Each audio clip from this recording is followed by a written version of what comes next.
ఈ RBI సర్క్యులర్ని follow అవ్వకపోయినా bank complaint ఇస్తే సిబిఐ కెన్ గో ఎహెడ్ అని ఇచ్చారు అంతే. ఈడేం చెప్తాడు, కొంతమంది ఈ సాక్షియోడు వీళ్ళు ఆడికి తోడు దిక్కుమాలిన ఇదిగో మీ కులంలో చెడబుట్టారు అంటే జర్నలిస్టు కులంలో ఆ సాయిగాడు అక్కడ బ్రోకర్ నా కొడుకు, ఓపెన్గా చెప్తున్నా బ్రోకర్ నా కొడుకు. రే సాయి, నీకు ఎవడ దీతో స్టార్ట్ అవుతుంది ఆ ఛానల్ పూర్తి పేరు, కింద ఏదో చిన్న అక్షరాలు రాస్తాడు ఆడు అదే పనిగా జగన్మోహన్ రెడ్డి బాగా. అలా కొంతమంది ఉన్నారు, వాళ్ళ పెయిడ్ వెబ్ ఛానల్స్, కొన్ని అంకిల్ ఛానల్స్ ఉన్నాయి, దానికి కూడా కొన్ని పేమెంట్లు వాళ్ళేస్తారనుకుంటా సాక్షి యజమాన్యం, ఆడికి రిలయబిలిటీ తక్కువ అని. ఇలాంటి వాళ్ళందరూ అసలు సుప్రీంకోర్టు క్లియరెన్స్ అరెస్ట్ చేయమని సుప్రీంకోర్టు క్లియరెన్స్ ఇస్తున్నారా? చనా కొడకల్లారా. సారీ, రాజ్యాంగబద్ధ పదవిలో ఉన్న కొంతమందికి అర్థమయ్యే భాషలో మాట్లాడాల్సి వస్తాను. అది they can go ahead with the investigation అన్నారు. And here the investigation is already over. I have attended. నేను ఢిల్లీలో ఎంపీగా ఉన్నప్పుడే వాళ్ళు అడిగిన ప్రశ్నలన్నింటికి సమాధానం ఇచ్చాను. వాళ్ళు ఎప్పుడో ఛార్జ్షీట్ వేసుకుంటారు. ఇప్పుడు ఛార్జ్షీట్ వేసిన తర్వాత ఓకే, అందరికీ జగన్మోహన్ రెడ్డి లాగా 15 ఏళ్ళు సాగదీయటం కుదరదు. ఇమీడియట్గానే త్వరలోనే నిర్దోషిగా నేను బయటకు వస్తాను. అక్కడ ఇంకా ఛార్జ్షీట్ వేయలేదు, ఈయన కొడుకులు డిసైడ్ చేస్తారా? ఈలోపు ఇంకో వెర్షను, సూట్లు వేసుకున్న వాళ్ళు, బూట్లు వేసుకున్న వాళ్ళు, టైలు వేసుకునే వాళ్ళు స్పీకర్ ఉద్యోగం నుంచి, అదే డిప్యూటీ స్పీకర్ ఉద్యోగం నుంచి తీసేయాలి. 11 కేసులు ఉన్నారా మరి నీకు? నువ్వు ముఖ్యమంత్రి ఎలా చేసావు? సిగ్గు శరం బుద్ధి జ్ఞానం ఉండాలా? అసలు మాట్లాడే ముందు అరే నువ్వు ఎలా ఉన్నావురా ఎన్నాళ్ళు అని చెప్పి ఎవడన్నా అడుగుతాడన్నా ఇంగిత జ్ఞానం ఉందా? తీసేస్తారా? ఎవడో కొంతమంది భోగాల్లో అభియోగం చేశారు, జరుగుతుంది ఇన్వెస్టిగేషను. భోగాల్లో అభియోగం చేసినంత మాత్రం తీసేస్తారా? ఉద్యోగాలు తీసేస్తారా? Constitutional post పీకేస్తారా? ఇప్పుడు నేను ఆ కాన్స్టిట్యూషనల్ పోస్టులో ఉండమన్నా ఈ సంవత్సరం నుంచి ఎంతో సంయమనం పాటించా. బట్ ఈ పోస్టులో ఉన్నాను కదా అని ఎవడ పడితే ఆడు ఏది పడితే అది వాగేసి అర్థమైందా? Lip movement. ఒక క్వశ్చన్ అండి, మీరు బాధ్యతాయుతమైన స్పీకర్, డిప్యూటీ స్పీకర్ పదవిలో ఉన్నారు. మరి ఉన్నప్పుడు సమాజంలో అందరినీ సమానంగా చూడవలసిన బాధ్యత మీ మీద ఉంది. చర్చలు ఎందుకు టార్గెట్ చేస్తున్నారు? చర్చలు తీసేస్తున్నారు మీరు. అమ్మ బాబాయ్, అసలు నేను మాట్లాడే టాపిక్ ఏంటి? మీరు అడిగింది ఏంటండి నాని గారు? మీరు మాట్లాడుతున్నారు కదా సార్. ఆగండి అయితే ఒక 2 నిమిషాలు, ఇది తొందరగా ఫినిష్ చేస్తాను, దానికి వద్దాం. సో ఇప్పుడు ఇక్కడ సుప్రీంకోర్టు చెప్పిన దానికి వీళ్ళు వచ్చేటట్టు మాట్లాడేసి మధ్యలో చేతుర్లు మీరు తాగుతూ అదే మంచినీళ్ళు. So jokes enjoyed, fine. కొందరు వ్యక్తుల పేర్లు కూడా మాట్లాడుకోవటం అనవసరం, నేను మాట్లాడను. My attack is only on former chief minister and present MLA of Pulivendula, only limited to his ownership on Sakshi and his dirty writings. దాని వరకు కొందరు నా అభిమానులు డెఫినెట్గా అతనికి మతం సపోర్ట్ ఉండుండొచ్చు. మీరు మతం అన్నారు కాబట్టి గుర్తొచ్చింది నాకు. అతనికి మతం సపోర్ట్ ఉండవచ్చు, నాకు సమాజంలో ఎంతోమంది నాకు సపోర్ట్ ఉన్నారు. వాళ్ళ మనోభావాలు ఏమన్నా ఈ తింగర రాతలు చూసి దెబ్బతింటాయేమో అని చెప్పి బాబు వరి కావద్దు. జరిగింది ఇది, నన్ను నేను డిఫెండ్ చేసుకోగలను. Absolutely no issue. I'm fighter. నువ్వు నన్ను చంపాలని చూసినా బయటపడ్డావు అంటారా? సో ఇలాంటి ఉడతూపులకి ఎవడో భయపడ్డావు. మళ్ళీ ఇంకో పబ్లిసిటీ, రఘురామకృష్ణరాజుని ఏకాకి చేసిన పార్టీ.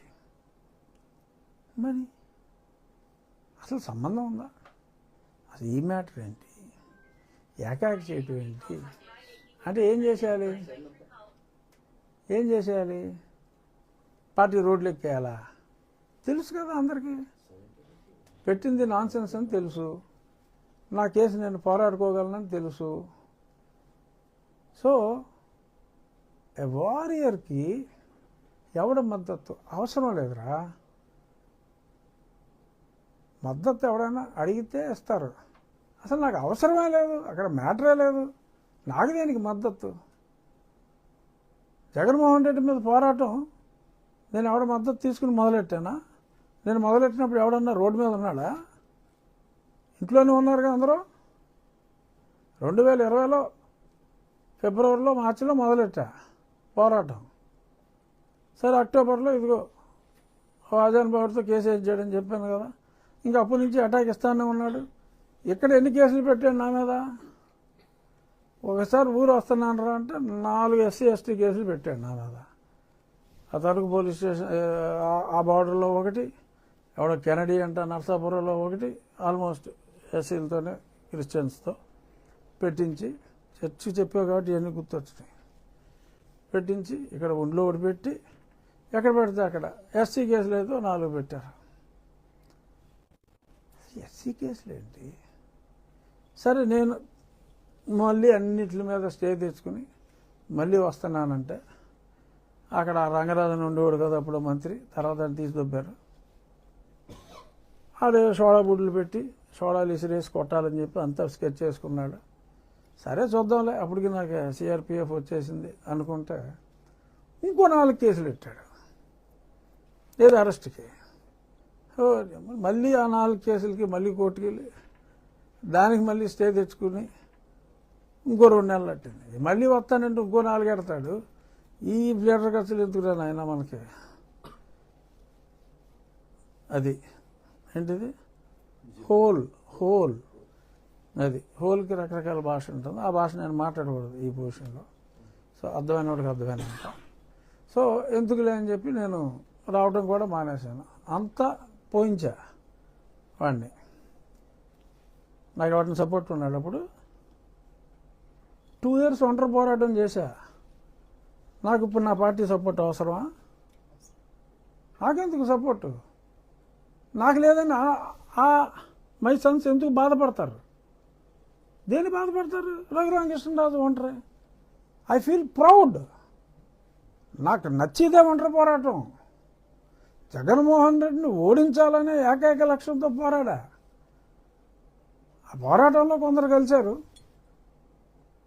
ఓకే, నేను రాజ్యాంగబద్ధ పదవిలో ఉన్నా, పదవుల్లో వాళ్ళు ఉన్నారు, ఫైన్. నాకు కావాల్సింది గౌరవం. నా గౌరవం ఇచ్చే పదవిలో నేనున్నా. నో రిగ్రెట్స్ ఫర్ మీ.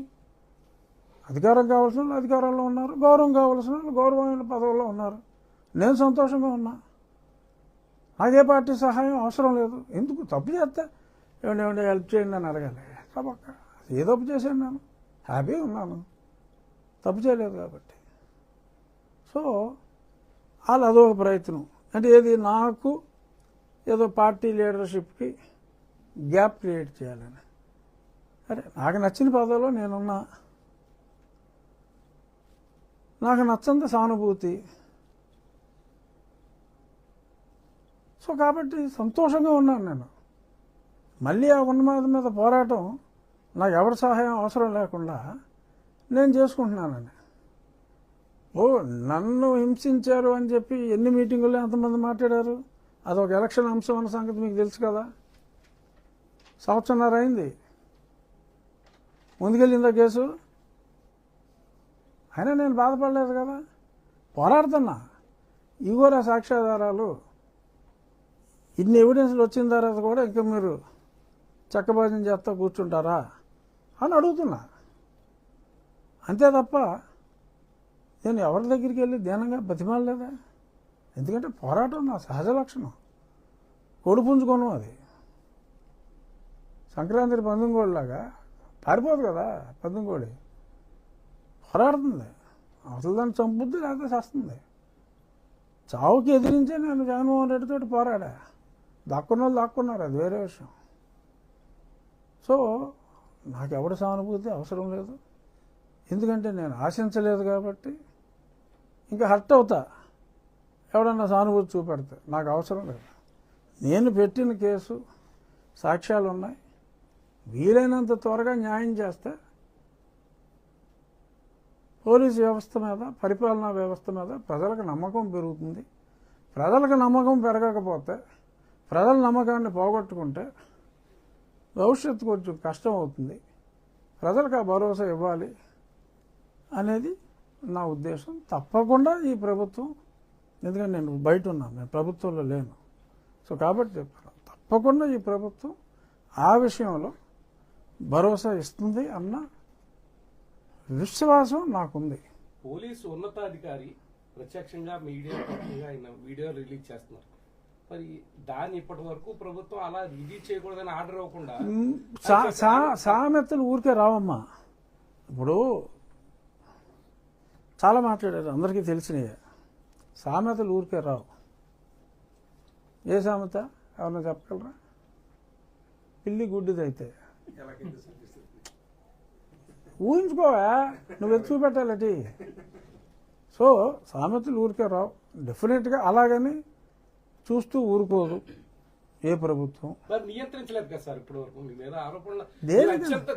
శిశుపాలుడు 100 తప్పులు చేస్తే గాని శ్రీకృష్ణుడు శిశుపాలుని సంహరించలేదయా. ఎందుకంటే శిశుపాలుడు తల్లికి శ్రీకృష్ణుడు మాటిచ్చాడు, అరే 100 తప్పుల వరకు షోకారా అని. అలాగా ఒక్కొక్కడికి ఒక్కొక్క సాచురేషన్ పాయింట్ ఉంటుంది. ఆ సాచురేషన్ పాయింట్ ఇంకా రాలేదేమో మా ప్రభుత్వానికి. చూద్దాం.